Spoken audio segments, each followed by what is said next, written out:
Hello and welcome back to the channel. Put on your favorite pajamas, lock the front door and enjoy the video.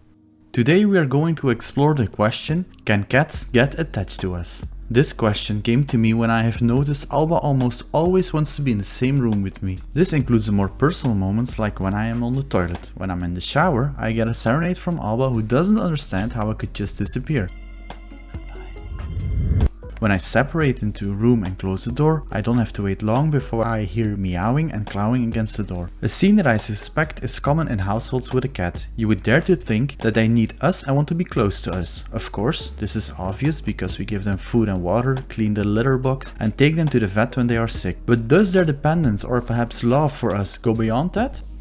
The cat is known as an independent animal. As we saw in previous videos, this is because our domestic cat, their ancestor, was the Near Eastern wildcat, which lives a solitary life. Add to this that the cat hasn't been domesticated that long and you get an independent animal that tends to instinctively act in their self-interest. In the end, there is nothing wrong with that, were it not for the fact that we think of a cat as a companion animal, where it fulfills a certain role. We want it to be part of our family and our lives. Many will have already noticed, but a cat is not always the best choice to fill the role as a companion animal. There will be cuddling, but only when the cat wants it. Where the universally sympathetic dog will shower us with love at the snap of a finger, the cat will take time to decide if this fits into her schedule. Then, when she finally decides she has better things to do, the feelings of rejection can surface for the caregiver. Feelings of rejection and unanswered love are included in the package of buying a cat, yet we continue to choose them over and over again. You would dare to think that we need them.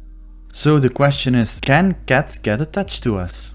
The above question has plagued many a researcher over the years. We know that humans attach themselves. The first attachment occurs when we are an infant, where we view our care figure as a protective and safe presence. As children, we use this care figure as a safe base to return to as we explore the world. This attachment also brings with it a less pleasant state, namely separation anxiety. This is the fear of being separated from this significant other and all the emotions that come with it. Schwartz in 2002 points out that the separation anxiety is not exclusive to humans. It also has been seen in other primates, dogs, horses and birds. But what about cats? Can an animal that is often described as independent, disinterested and antisocial attach to a human? According to the research of Schwartz in 2002, there is a possibility that cats are much more social than we originally thought and that they may indeed suffer from stress when separated from their caregiver. The researcher came to this conclusion through her study of separation anxiety in cats. She set her sights on 136 cats that were separated from their caregiver and following this exhibited problems with litter training, excessive meowing or destruction.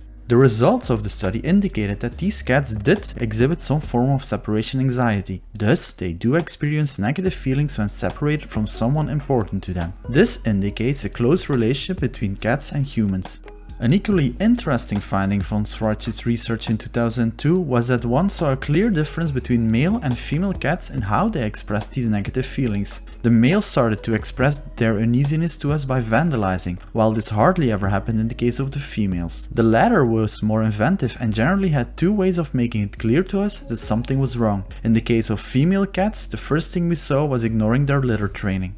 Secondly, female cats reacted by excessively licking their fur in one spot until it became bald. Without suggesting much, it is noteworthy that this gendered expression of negative feeling corresponds surprisingly well to that of humans and especially children. Male cats and boys often react extrovertly with some form of destructiveness, while female cats and girls deal with their negative feelings in a more introverted manner. However, Schwartz in 2002 was not the only researcher to address the issue of attachment. Potter and Mills suggested that when separation anxiety is present in cats, an attachment may also be present in cats. So they also conducted a study. To examine attachment in humans, a test consisting of several stages was developed in the 70s. The care figure is alone with the child in a room, a stranger joins, the care figure leaves, the stranger leaves and comes back and the care figure returns as well. Throughout this step-by-step plan, one always looks at how the child reacts. From these reactions, one can deduce whether the child is securely or insecurely attached to the care figure. Potter and Mills in 2015 relied on this test to develop a similar test that measures attachment in cats. For example, they compared how a cat reacts when the caregiver leaves the room or when a stranger leaves the room. The results show that a cat will meow more when the caregiver leaves the room than with a stranger. This result showed that a cat can distinguish between its caregiver and another person. However, nothing else appeared to indicate secure attachment. The cats played as much with the stranger as with their caregiver and were equally willing to receive love from the stranger even when the caregiver was not in the room. From this, we can deduce that the presence of the caregiver is not necessary for a cat to feel secure. What demonstrates this even better is that during the study there were 2 participating cats who hid in a room out of fear throughout the whole test period. Whether the caregiver was present in the room or not did not seem to have any effect on the cat's feelings of fear. Thus, the caregiver was clearly not acting as a safe base from which the cat could explore. So, on the one hand, we have the research of Schwartz in 2002 that shows that separation anxiety does exist in cats. And on the other hand, we have the research of Potter and Mills from 2015 who argued that there is no such thing as an attachment in cats. So how can we unite these 2 different results?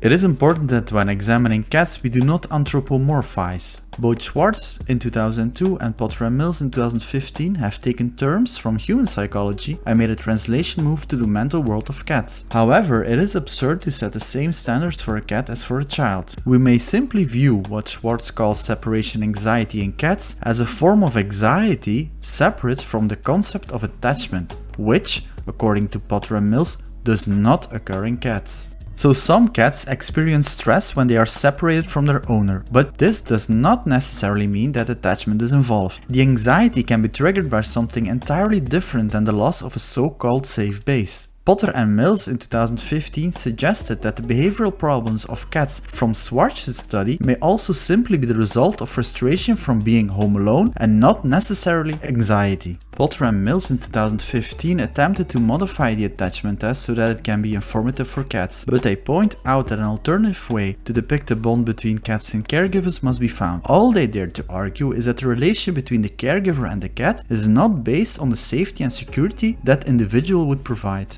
While Potter and Mills in 2015 did their research on cats that went outside regularly, Edwards, Heibloom, Tejeda and Galando in 2007 did their research on attachment in indoor cats. These researchers also adapted the attachment test for humans so that it can be used for attachment measurements in cats. The results from the study were still found to be very different from those from Potter and Mills. In this study with indoor cats, it was seen that the cats explored space more when their caregiver was in the room than when a stranger was in the room, or when they were alone. Playing only occurred when the caregiver was present. Also, the cats made more contact with the caregiver than with the stranger. When the cats were left alone in the room, they meowed more than when someone was with them. The researchers see these things as clear signs of separation anxiety. So from the results of this study, it was concluded that attachment did occur in these cats. However, that the different results in these 2 studies are caused by indoor cats and outdoor cats having a different bond with their owners is not a certainty. There are also differences in the methods used between the 2 studies. This ensures that we cannot make a precise comparison. As I stated earlier, it is important to keep in mind that a concept such as bonding may not exist in the mentality of the cat. It is possible, however, that indoor cats may have a closer bond with their owner than outdoor cats. But what exactly do cats when they are left alone? In the study by Erickson, Keeling and Rain from 2017, they looked at the effect of being home alone on cat behavior. Today, there are cameras to install at home that allow you to monitor what your cat is doing from anywhere. Some even allow you to say something through the microphone. In this experiment too, it was decided to use cameras to discover in the name of science exactly what cats do when left alone at home. The study was conducted on indoor cats that showed no signs of what we previously called separation anxiety. Cats that thus have no problem with having the house to themselves for a while. They looked at what cats did when they were alone for 30 minutes and what they did when they were alone for 4 hours. The researchers saw that there was only a difference in behavior between the 2 groups when the caregiver returned. The cats that had been alone for 4 hours purr and stretch more as a greeting than the cats that had been alone for only 30 minutes. That the former stretched more may also be due to another finding, namely that these cats had also slept more. That the cats who were alone longer were also more enthusiastic in their greetings may indicate that we as caregiver are still an important part of their environment. We could say that they miss us, but let's not give ourselves too much credit either. In addition, the study also revealed that the caregiver will also talk more to the cat when returning home if they have been away for a longer time. To summarize, we can infer from the study that cats are influenced by exactly how long they are left alone, but this is only expressed upon the return of the caregiver. So we see that there is still a lot of ambiguity around cat bonding, but that the research confirms our view of the independent cat. We can possibly link this to the only recent domestication of the cat. Moreover, they are animals that do not depend on a group for survival. These issues may also underlie an absence of attachments in cats, says the research of Potter and Miller from 2015. Indeed, it is not in their nature necessary for them to attach. People have only recently begun to breed cats as companion animals, so it is quite new for a cat to be presented with food on a platter by us. Who knows, maybe in a few years the studies will have much more consistent results regarding cat bonding. We'll just have to wait and see.